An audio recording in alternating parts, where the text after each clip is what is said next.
क्या हाल है आप सब लोगों के। आशा करता हूँ सभी ठीक है। आज तक हमने कई टॉपिक्स के ऊपर बात की है पर कभी अपनी धरती की बात नहीं की। चलो आज इसके इतिहास और इसके भविष्य के ऊपर थोड़ी सी नजर डालते हैं। हमारी धरती का निर्माण आज से लगभग 4.6 बिलियन ईयर्स पहले हुआ था और हमारी धरती भी वैसे ही बनी थी जैसे बाकी सारे प्लैनेट्स, यानी केवल डस्ट और गैसेस के साथ। लेकिन हम लकी थे, हम सूरज से इतनी दूर थे कि यहाँ पर पानी हो सकता है और उसी पानी के कारण आज हमारे पास जीवन है। और इस जीवन की शुरुआत हुई थी आज से लगभग 3.5 बिलियन ईयर्स पहले।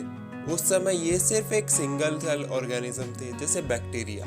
इसीलिए आज भी साइंटिस्ट सिंगल सेल ऑर्गेनिजम्स को इतना महत्व देते हैं कि अगर इंटेलिजेंट लाइफ ना भी मिले किसी प्लैनेट पे तो कम से कम एक सिंगल सेल ऑर्गेनिज्म तो मिल ही जाए, क्योंकि यही हर चीज की शुरुआत होती है हमारी भी। अब थोड़ा आगे बढ़ते हैं। आज से लगभग 25 करोड़ साल पहले उस समय धरती के ऊपर बहुत सारी ऑक्सीजन थी और बहुत सारे पेड़ थे और इन्हें डिस्टर्ब करने वाला कोई नहीं था, इसलिए वहां पर पनपने शुरू हुए डायनासोर्स। खाने की कमी नहीं थी, ऑक्सीजन की कमी नहीं थी, तो उनके शरीर बहुत बड़े हो गए। आज तक हमें जो सबसे लंबा डायनासोर मिला है वो है ब्रैकियोसोरस। उसकी हाइट लगभग 13 मीटर लंबी थी और माना जाता है कि ये इससे भी बड़े हो सकते हैं, लगभग 20 मीटर के आसपास। और हो सकता है इनसे भी बड़े कोई डायनासोर्स हों जो हमें आज तक नहीं मिले। और इन्होंने धरती के ऊपर लाखों सालों तक एक छत्र राज किया। इनसे टकराने वाला वहां पर कोई नहीं था, लेकिन शायद यूनिवर्स को कुछ और ही मंजूर था और आसमान से एक एस्टेरॉयड गिरा और उसने इन सभी डायनासोर्स का लगभग अंत कर दिया। बड़े जीव खत्म हुए तो छोटे जीव जैसे चूहे जैसे कुछ जीवों के लिए बचने का एक रास्ता मिला, उन्हें फलने फूलने का रास्ता मिला। डायनासोर्स जाने के बाद प्रकृति के सेंटर में आए हमारे मैमल्स और उनसे बने हम।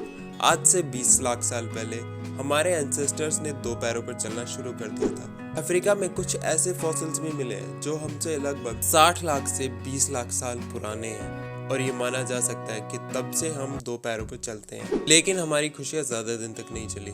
फिर आया आइस एज।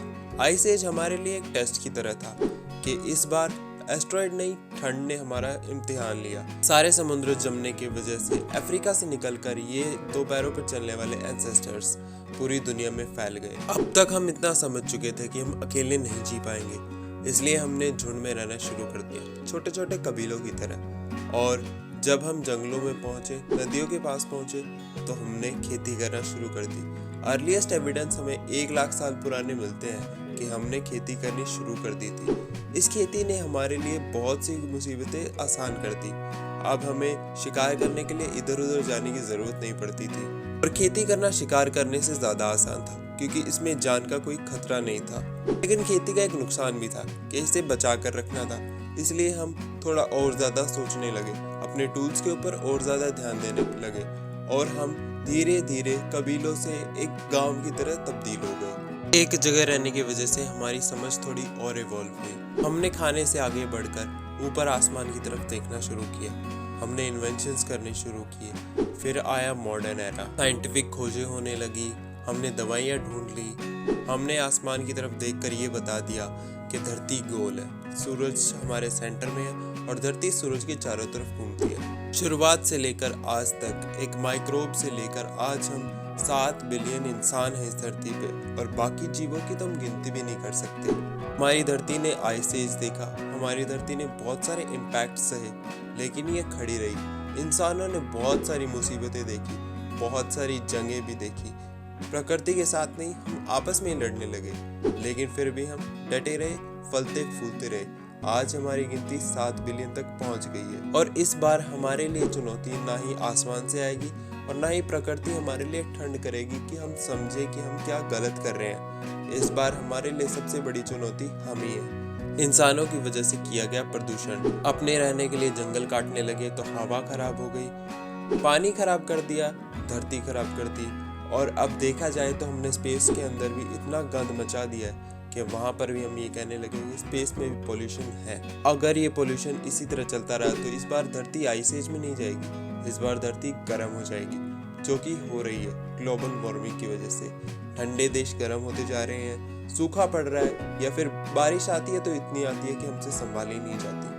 हमें अब संभल जाना चाहिए, ये आखिरी स्टेप है। अगर हम अब भी नहीं संभले तो ये धरती खत्म हो जाएगी। मानते हैं कि हम इसके लिए बहुत काम कर रहे हैं, लेकिन ये काफी नहीं है। हमें और भी करना भी ज़रूरी है। हम सब अपनी धरती छोड़कर जाना चाहते हैं, किसी और प्लेनेट पे शायद हमें वहाँ पर कुछ अच्छा मिले, लेकिन उससे पहले हमें हमारे इस घर को ठीक करना चाहिए। और हमारा इतिहास हमें यही सिखाता है कि इंसान अगर कुछ सोच ले तो उसे पाकर ही रहेगा, और हम इस प्रदूषण को हरा ही देंगे एक न एक दिन, आज नहीं तो कल। आपको अगर मेरा ये एफर्ट अच्छा लगा तो प्लीज़ कमेंट करके ज़रूर बताइएगा। हम आपसे मिलते हैं अगले किसी वीडियो में, तब तक के लिए जय हिंद, वंदे मातरम।